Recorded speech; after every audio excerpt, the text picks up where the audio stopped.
I want you to get together.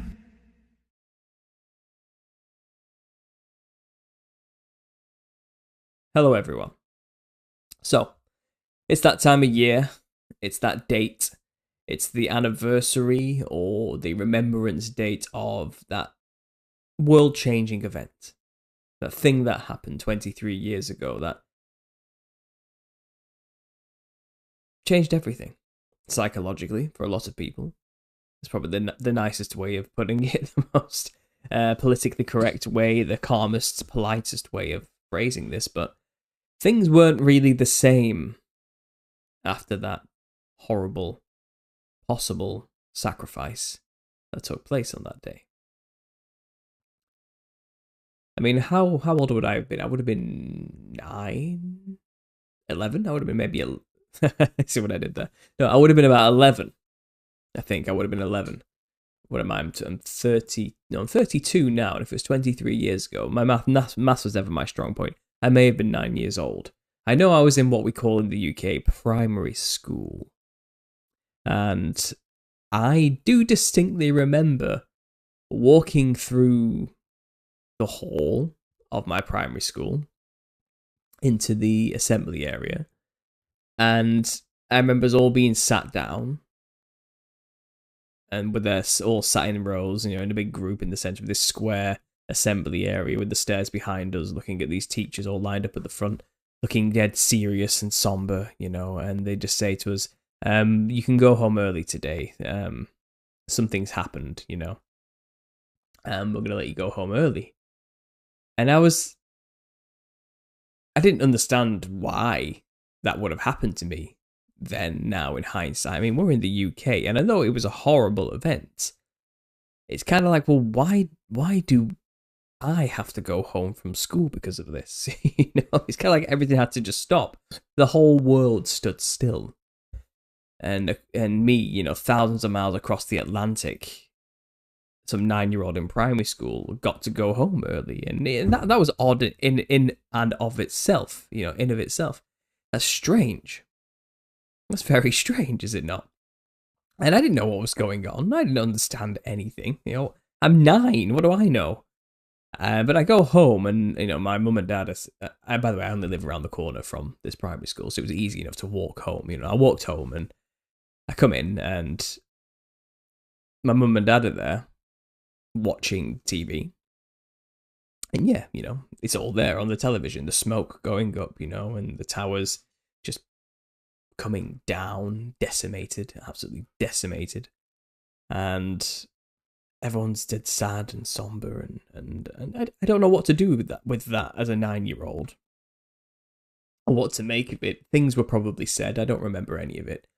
And, days and life went on, and I never really thought much about it, I suppose.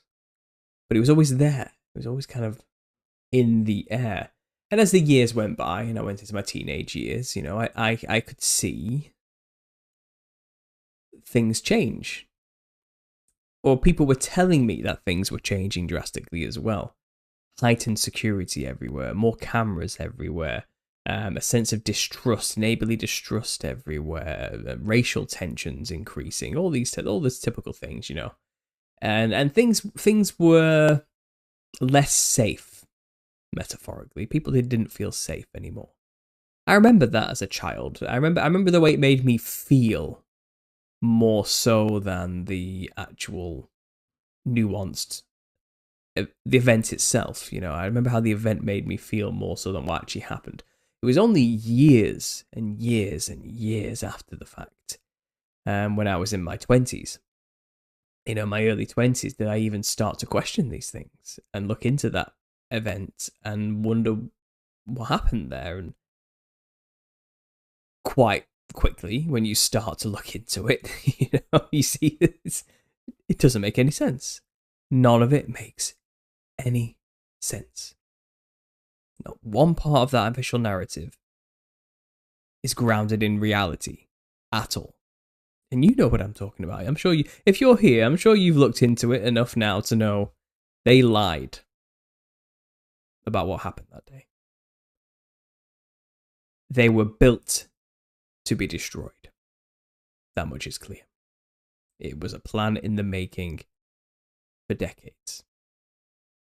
So, with that knowledge accrued, what did I do? What did anybody do? You start digging deeper, and you start making connections, and before you know it, this enormous web has been created that goes way deep into bloodlines, power families, long-term secret society agendas, full media control, and it's kind of, you uncovered this enormous conspiracy, and it's like, well, that event that I'm initially discussing here, it starts to shrink into levels of importance, doesn't it? It's not the big thing anymore. It's like one small piece to an enormously complex giant head. A complete. It's just a horrible image, isn't it? It's this enormous hydra monstrosity of a conspiracy, and that thing to these people was probably just a small sacrifice. It was nothing.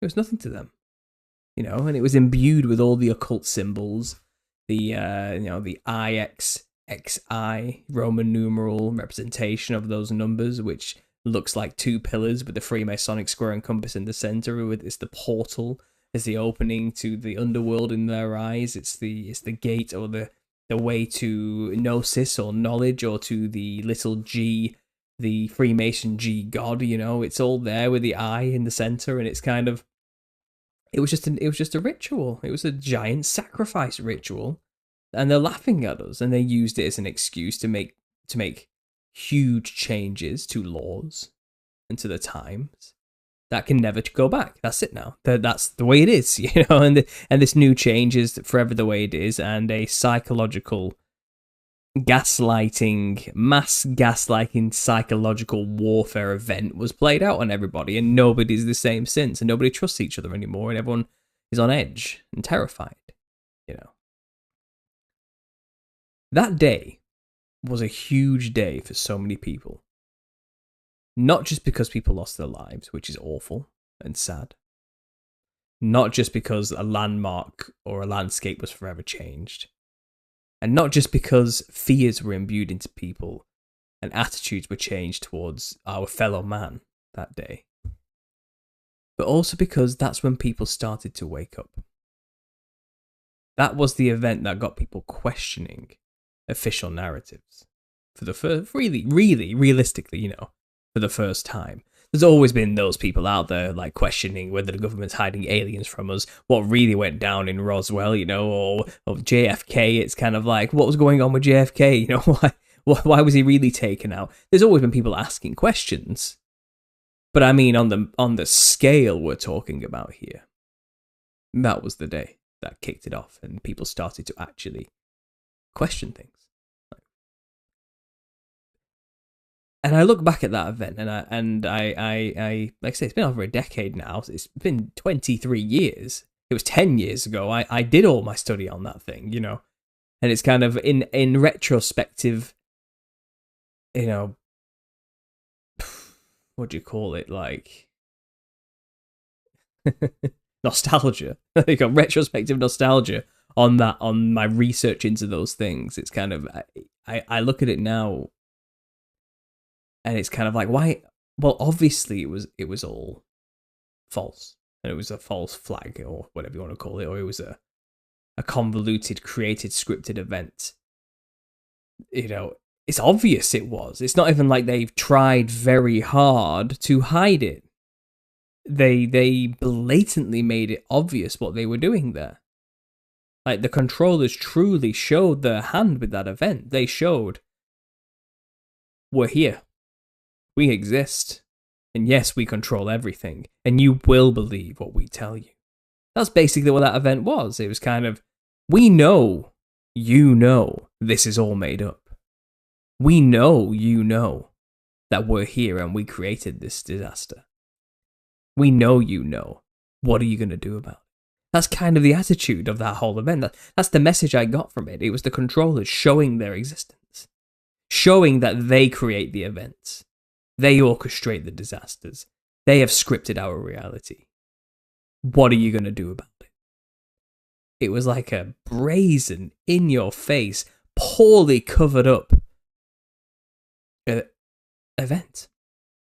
Like, they wanted us to know they were there. They wanted us to discover all the holes in the narrative. They wanted us to see they lied.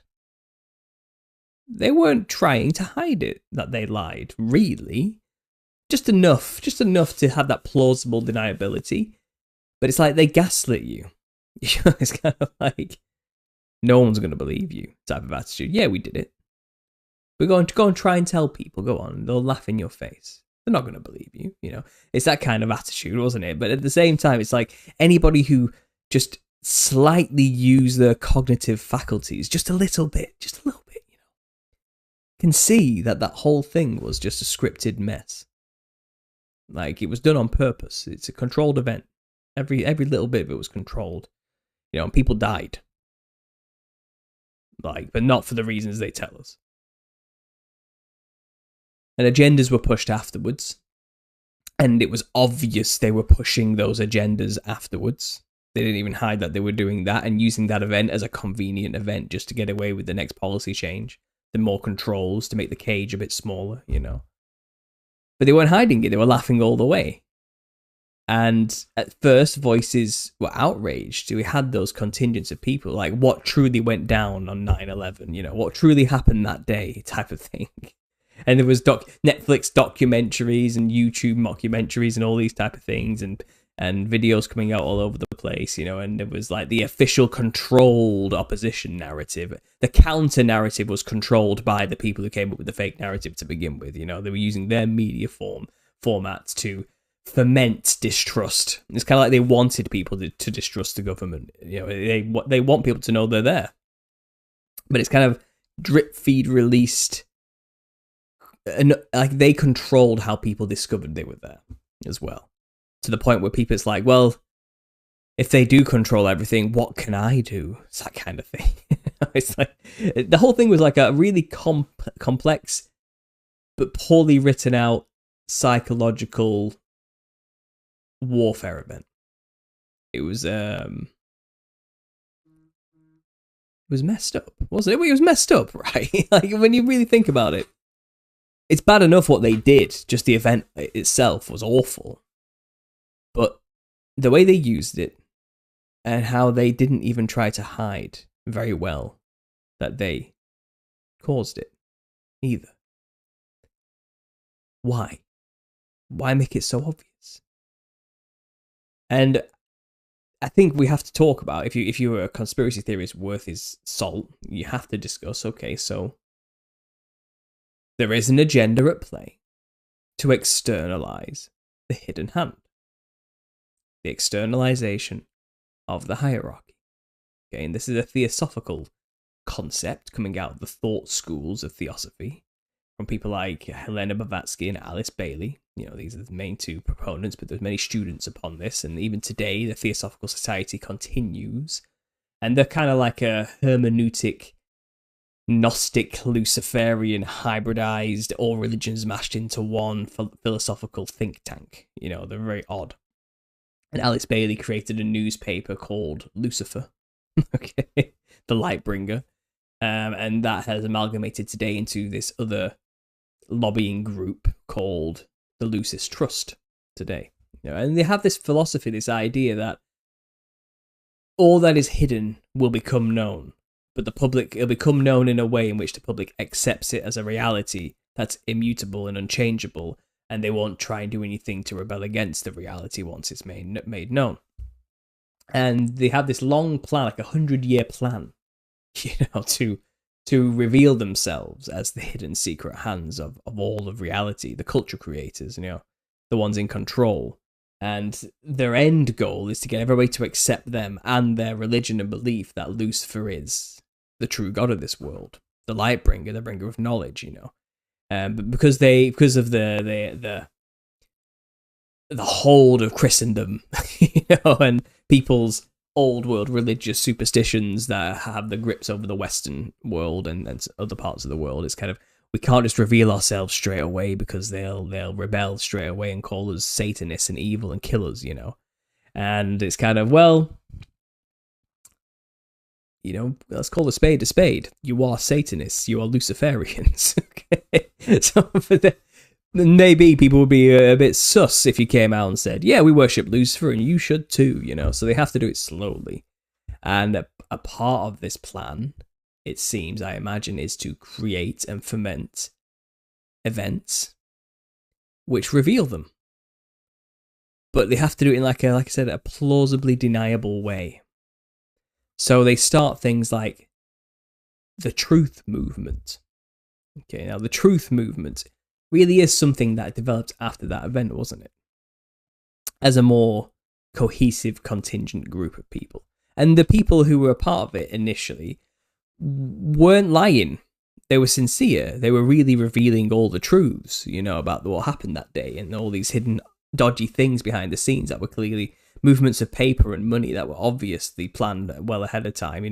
The complete disregard of Tower Number 7 and all these other things, the fake footage and the lies about what happened at the Pentagon and the rest and all the occult symbolisms. All this stuff was being exposed and it was obvious and it was there. And I think the people exposing it were genuinely sincere people thinking they were helping the world discover the truth, and to reveal the evil controllers of the world.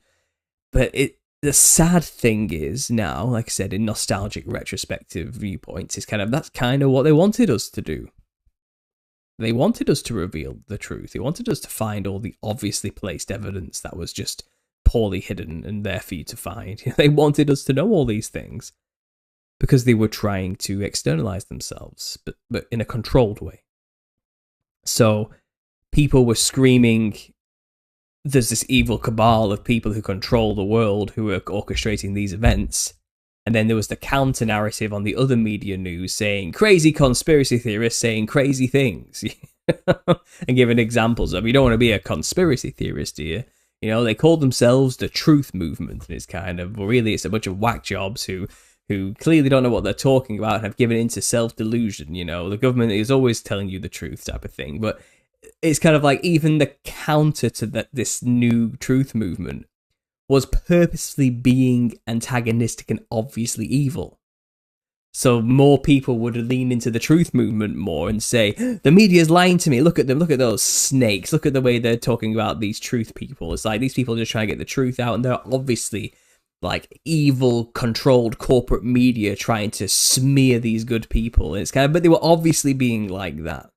It's kind of, we got played in a way. We were getting played. And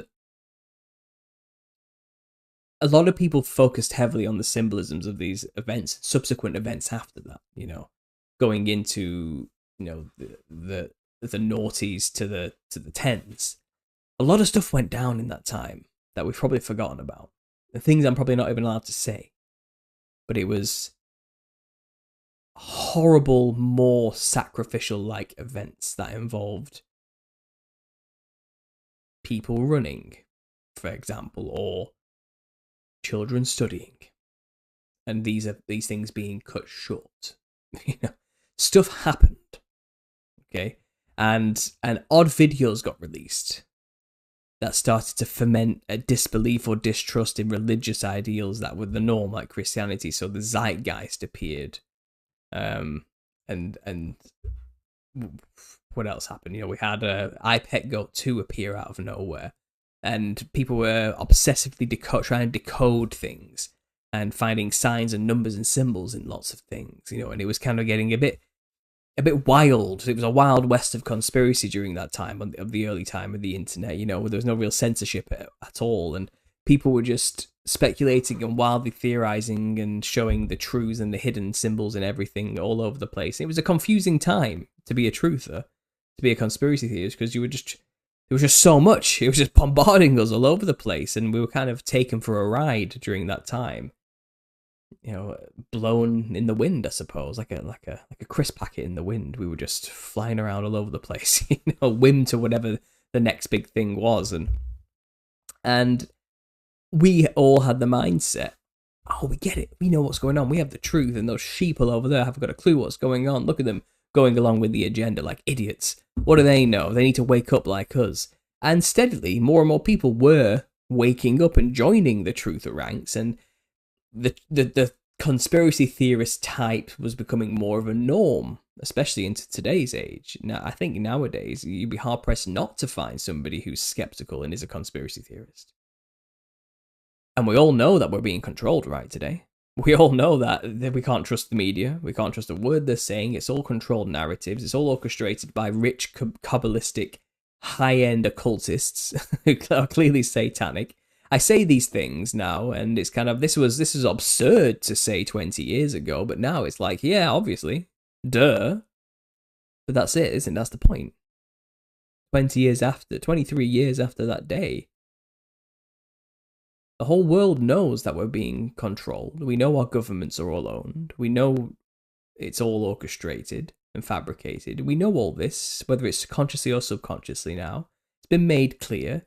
We've had enough tongue-in-cheek cartoons and movies come out telling us this over and over again since then as well. We've had enough obvious, convoluted events which have clearly shown our leaders to be against us, wanting us to die and utterly corrupt. We've had enough of these things obviously be revealed now for us to all know to some level, okay, yeah, it's all controlled. It's all a mess. It's not what I thought it was. You know, we all know this now, and we're okay with it. Maybe okay with it isn't the right way, but we're passive about it. We're ambivalent towards this fact. We're jaded. We're like apathetic about it. It's like, yeah, they control the world, but so what, you know? That's the general gist of the idea, you know. And some people think like, oh well, we have our people out there, you know, fighting against them. You know, we've got our Elon Musks out there, you know, who are on our side, you know, or our political figures who you know, who we can just vote in every election and make everything perfect. Some people still buy into that crap, you know, but most people are waking up to the fact that all of them are in on it. They're all in on it, and we know that. Okay, we do know that. And it's kind of... They've done it, haven't they? They've externalized the hierarchy perfectly. Everyone knows about the Illuminati now. Everyone knows about the pyramid with the eye. Everyone knows all the signs and the symbols in the movies. It's not even like it. It's expected now. It's like if it hasn't got one, we're like, well, where was it? It's kind of, not even a hidden 13 somewhere or a 322. Come on, throw something towards it. You got to give us something now, right? Why else am I watching these crappy movies anymore if I'm not just doing it for the decoding the symbolism? You got to give us something, yeah? And that's kind of how sad it is. It's like we are fully a part of the world in that respect. They have externalized themselves. They've made themselves known to the public, and we're okay with it. And now it's more insidious than that.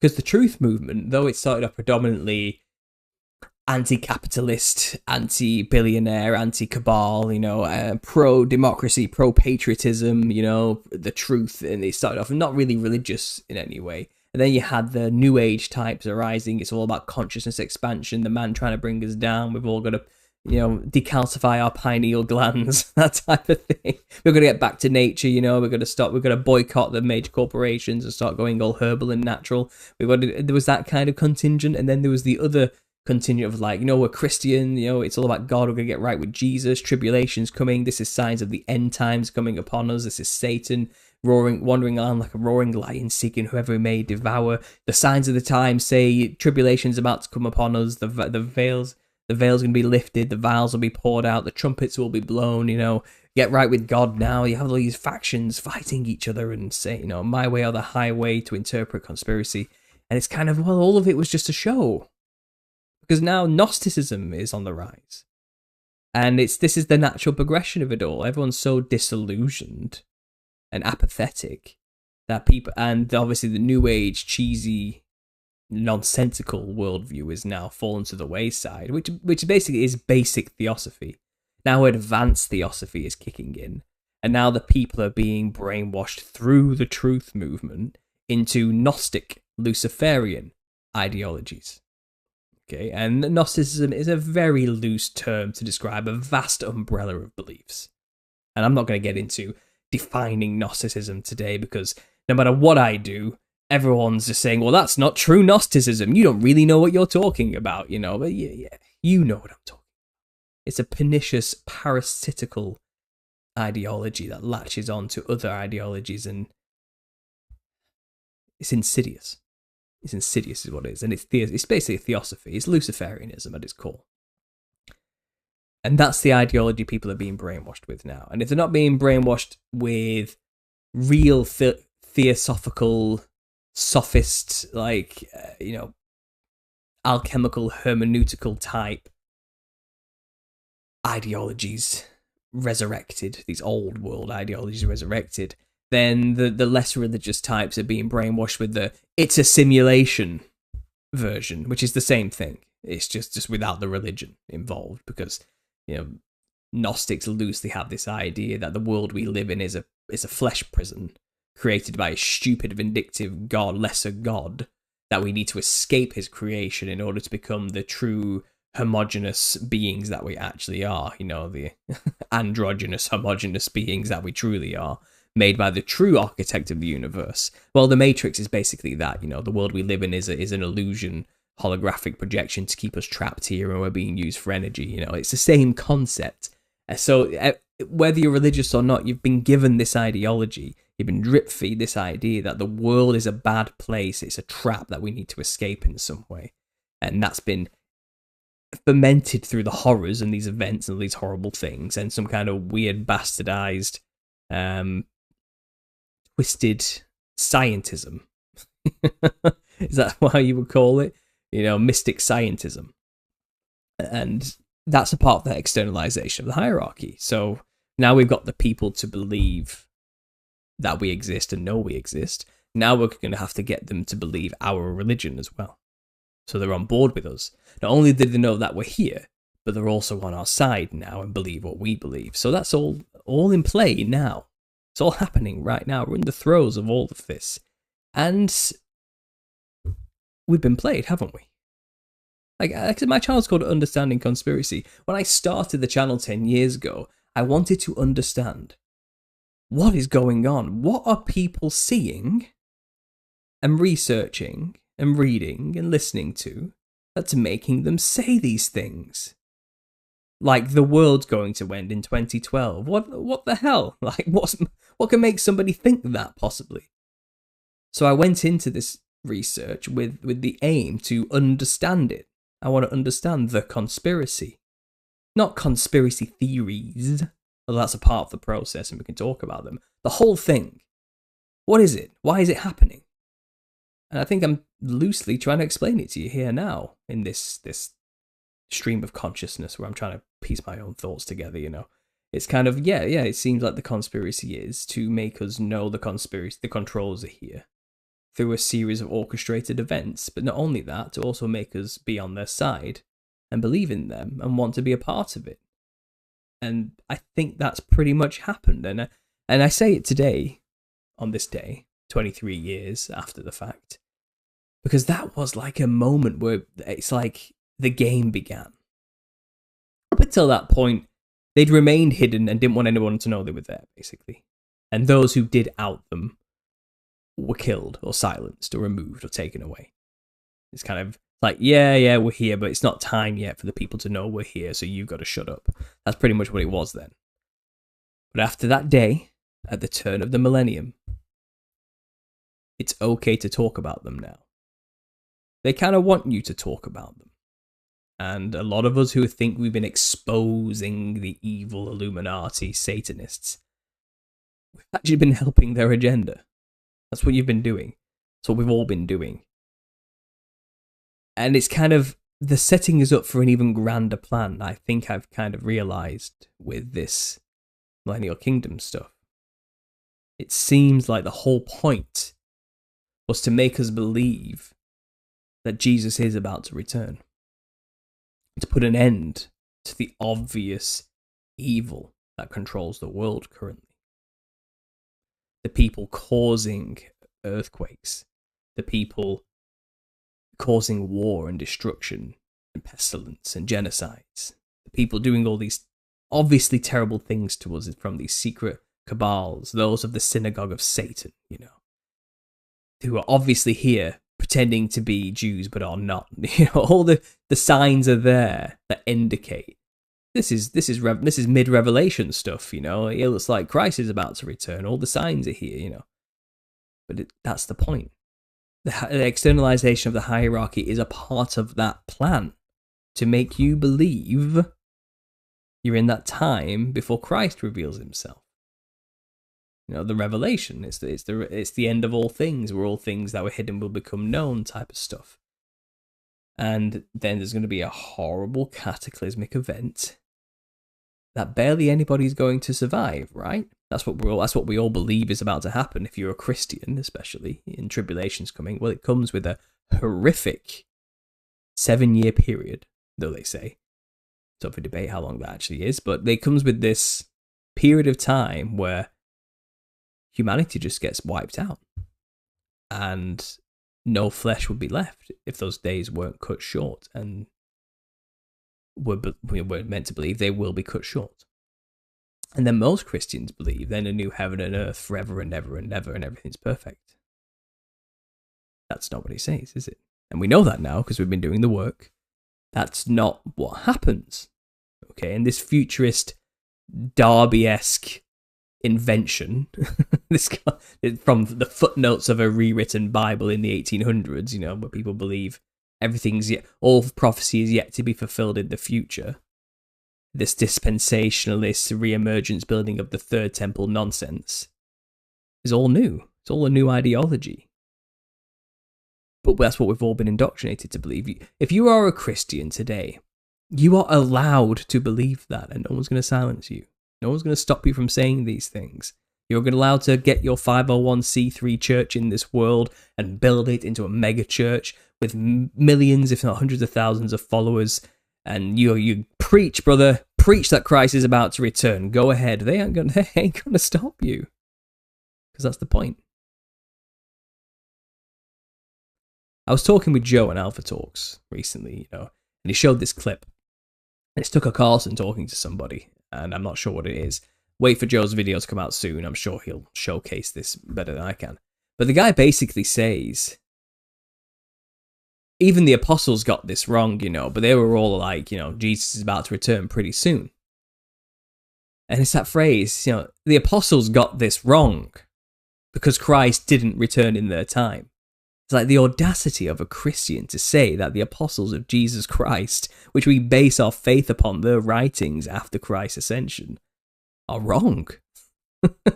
What kind of cognitive dissonance must you have as a Christian to think that the apostles were wrong?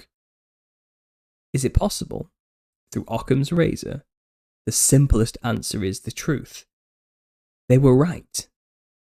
They were telling the truth when they said Christ is about to return imminently.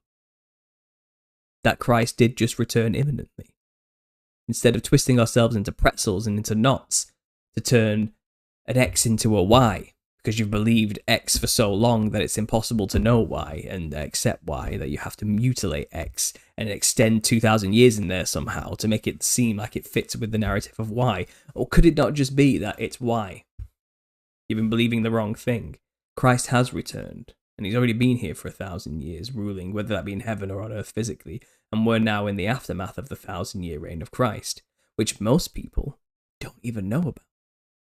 Most modern Christians don't know about the millennial kingdom.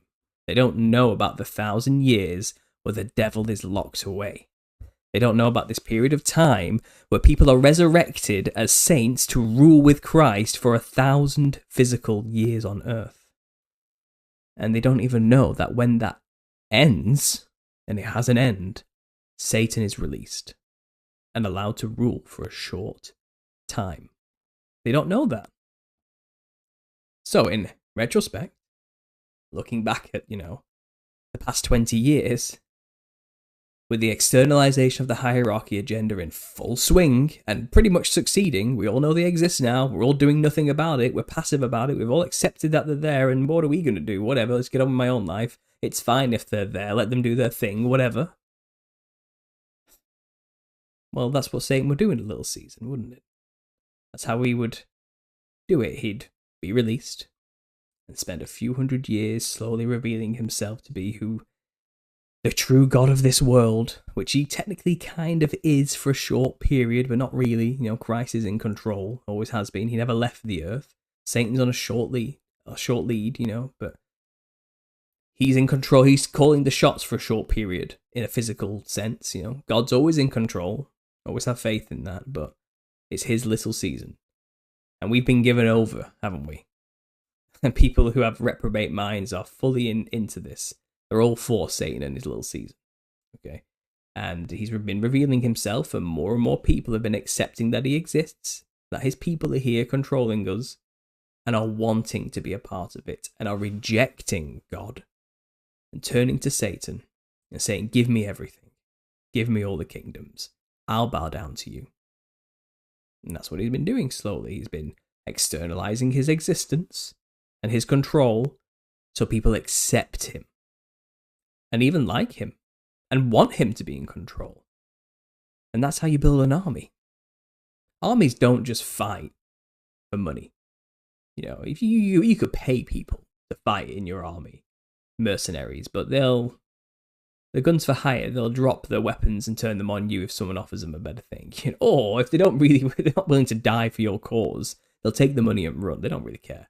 Okay? To get people to fervently believe that they're doing the right thing when they gather an army the number of the sands of the sea and make war with the camp of saints, something's driving that more than just getting loads of stuff or getting paid a lot of money. Something else is driving that drive to believe it's the correct thing to surround a camp of advanced humans who are like godlike in nature and next to God.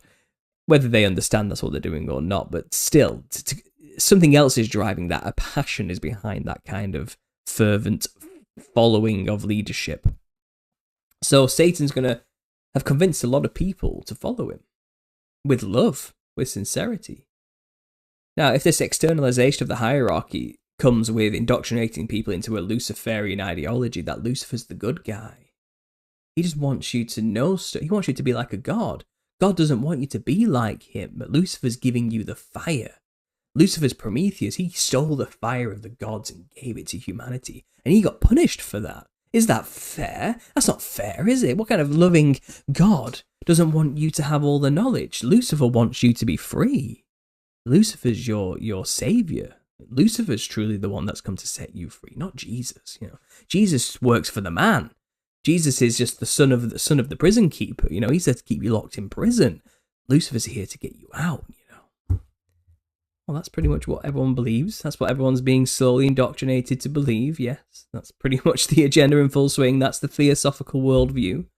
That's what the externalization of the hierarchy has revealed to us. That these people who control us, who are orchestrating all these terrible events, well, they're actually doing it for a greater good, you see. They're provoking God to act so they can find a way to get themselves out, They're provoking God to do horrible things and to act and bring destruction upon us so people can see what a cruel person he actually is, They'll have there's many reasons for this, but they're getting us on their side. They're getting us to see it from their perspective, from Lucifer's perspective. They're trying to get us, which, by the way, is bullshit. I got to make that clear. That's not really what Lucifer believes. He's not trying to help you. He's not your friend. Lucifer doesn't actually care about giving you knowledge. He wants to kill you. He wants you dead. He hates you. You're his enemy. As soon as Adam was created, you were deemed his enemy. You were put above him, and he didn't like that. It's as simple. So he's like, okay, well, I'm going to utterly destroy man. Just to forsake God. That's all it's for. It's petulance. It's petty, childish petulance. That's all it really is. But he's convincing people, no, I'm your buddy. I'm your friend. Yeah, I just want you to be a god. I want to give you all this knowledge. Yeah, that's all it is. It's nonsense. But people are falling for hook, line, and sinker today because they've been absolutely brainwashed, controlled, and taken for a psychologically mind-numbing ride.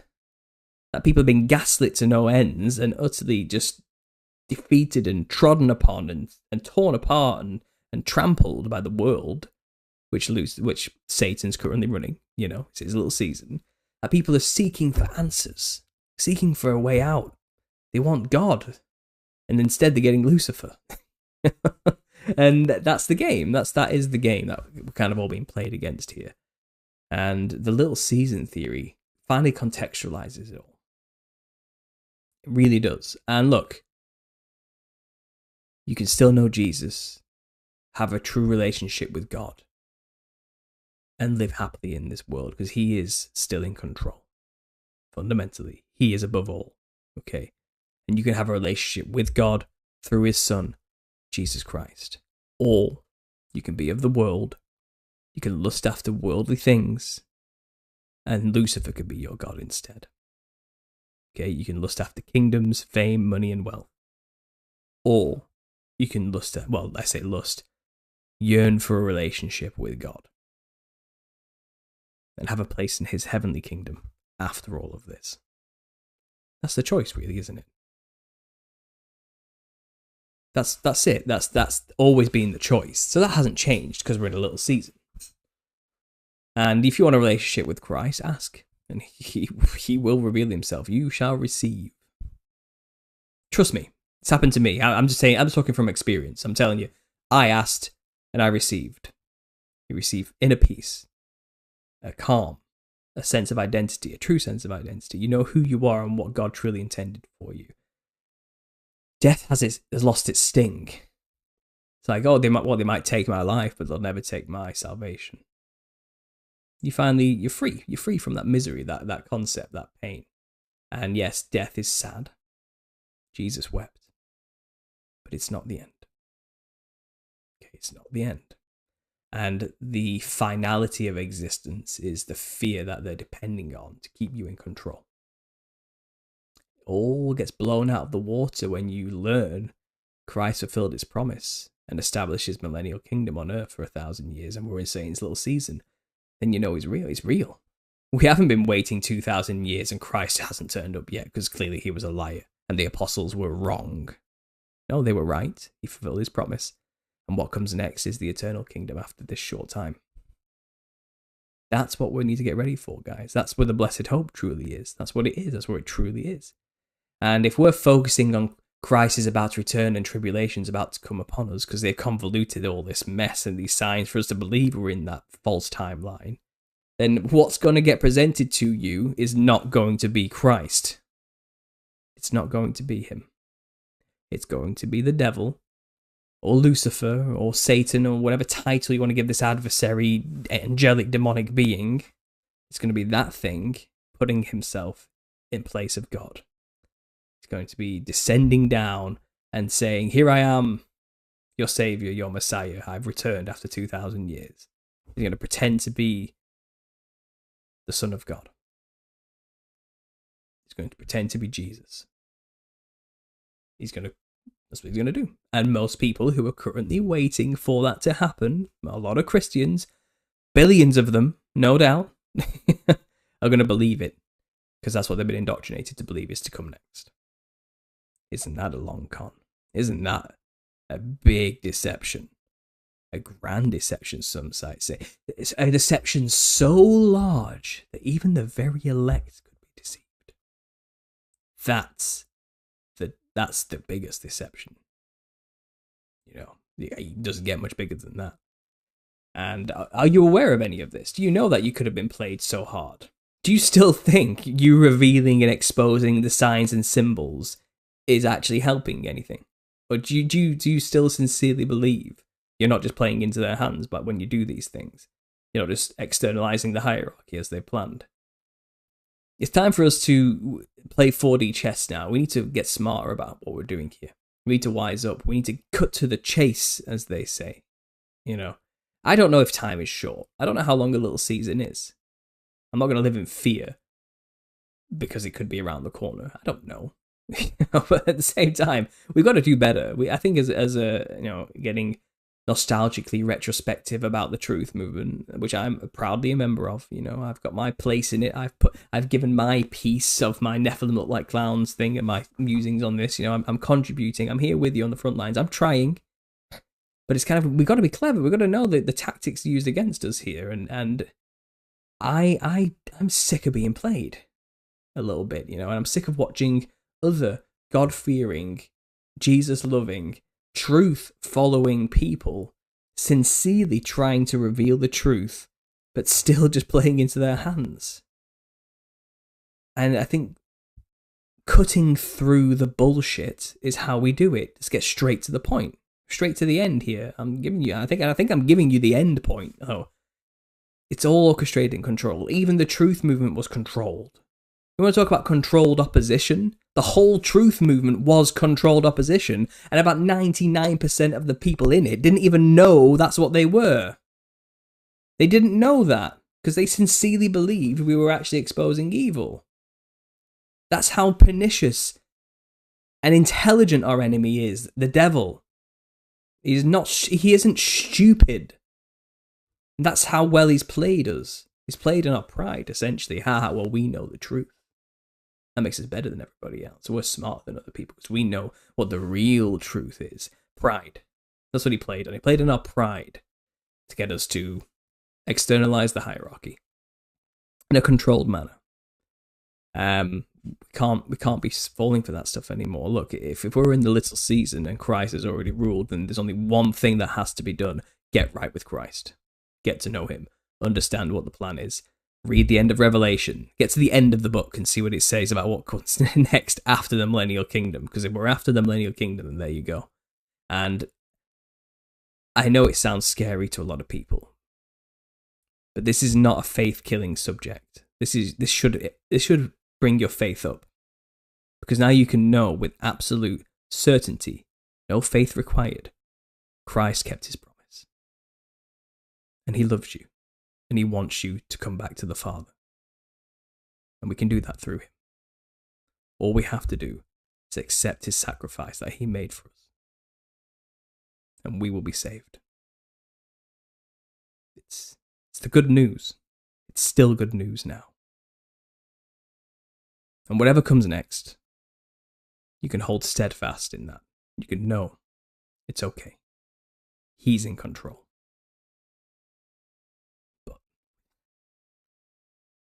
If you don't have that in this time, you're gonna be deceived. You're gonna believe in aliens when they turn up. You're gonna believe whatever is next in their stupid agenda. You're going to think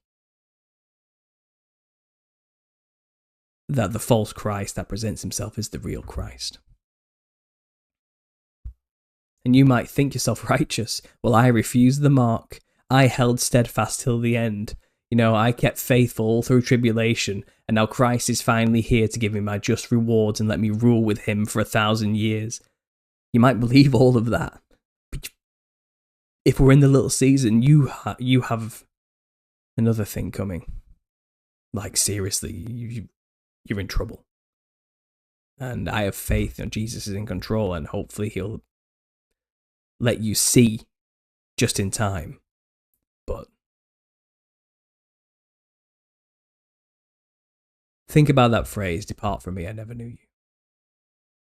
If you've been lusting after a Christ to come, rather than the Christ that has already,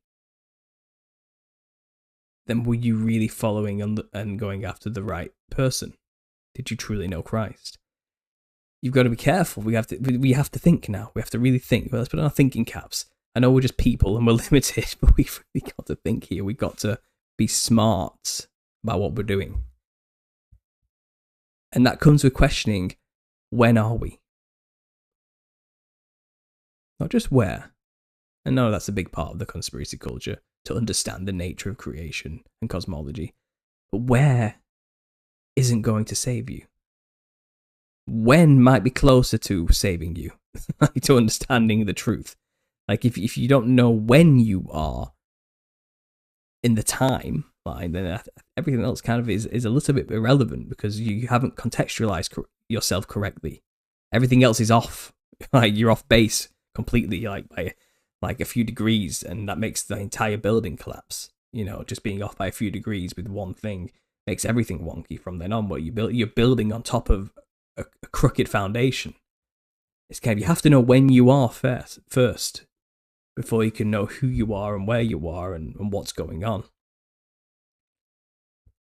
And that was the great trick, wasn't it? That was the sleight of hand. We all believe it's been 2,000 years since Christ's resurrection. and ascension, and we're still waiting for him to come back.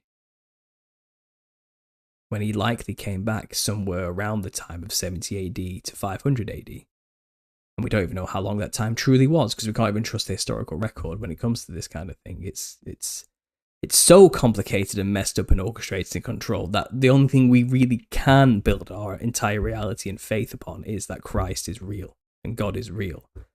And the gospel is the gospel. That's all we've got, really. Everything else is just shifting sand. So yeah, I'm repeating myself now. I'm rolling off on one here. I know. I do that sometimes. You know I do this sometimes. That's why you're here. But yeah, I have... These are the things I'm thinking about 24/7. I don't stop thinking about this. I'm trying to figure it out. And I used to have a big whiteboard back in the day where I'd note all these things down. But now it's all just up here and plastered on like the 500 plus videos on my channel. And, you know, the more I think about this little season topic and the initial visceral reactions to it, and the more I'm seeing a lot of these old channels I used to follow, which are still talking about the signs of the times and how Christ is about to return and the mark of the beast is being pushed on us. And it's kind of, I cringe seeing them now. It all seems so tacky, so cheap, so flimsy, just convoluted and unnecessary, and it's hard to watch. It's hard to watch, yeah. And like, so when I got this clip of this guy who's there talking to Tucker Carlson, and he's saying like, so, you know, I got together with a bunch of really smart dudes, you know, these really clever, like, you know, church leaders and people, and they were talking to me about eschatology and the end times, you know, and as they were explaining, you know, all the signs of the times before tribulation comes upon us, and then we were thinking about the world we live in today, we started to cry, you know, and we started to realize like, this is it, we're in that time now. And it's kind of like, you know, and then, you know, the apostles used to think this in their time, but they were wrong. It's clearly happening now in our time. It's kind of like, what do you mean the apostles were wrong? Can you not hear, like, you've just, like, made a huge leap. You were so close. It's kind of like, the apostles believed it was going to happen in their time because everything matched up and aligned.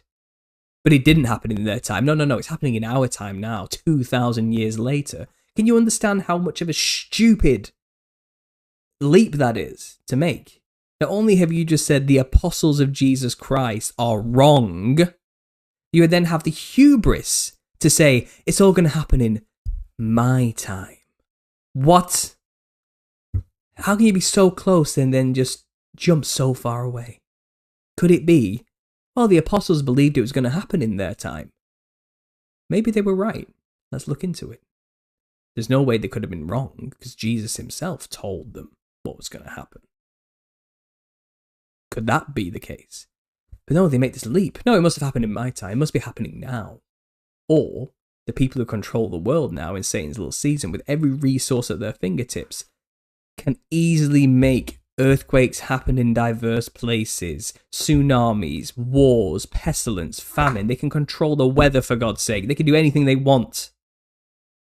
Do you understand? They can make it seem like tribulation's upon us now. But if the apostles were saying in their time, everything's lined up, all the signs are here, Jesus is about to return imminently, is it possible they were right and Jesus did return imminently?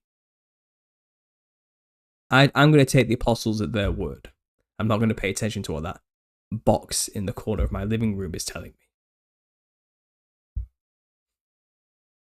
Okay, so I'm going to calm down, take a breath. I'm going to have a drink of coffee. I'm going to relax a little bit. We're going for an hour there, guys. I hope you've enjoyed this random little stream of consciousness. And this is just some of the stuff I like to think about in my spare time on a Wednesday afternoon. And, you know, that event 23 years ago kind of sparked my passion to get retrospective about the past 20 years and how far we've come and what we've learned and what we've discovered. And I think you all know what I'm talking about when I say these things. So I'll leave it there, guys. Thanks for listening. And as always, God bless.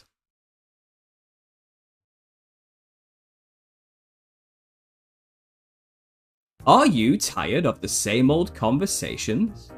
Do you often find yourself struggling to know what to say? Are you over discussing the news, sports ball, or the weather? It's time to put boring discussions behind you by leaving a copy of The Nephilim Look Like Clowns on your coffee table, your toilet, your local library, mother's car, boss's office desk, or that person you really like's bed instead. What the hell is this? Oh, that? Why, it's just a book about how the modern costume of a clown is a caricature of ancient giants and modern demons. Stay away from my children. This is a conversation you can't wait to have. My family used to think I was crazy, but thanks to The Nephilim Look Like Clowns, they know I'm crazy. The Nephilim looks like clowns. It's no laughing matter.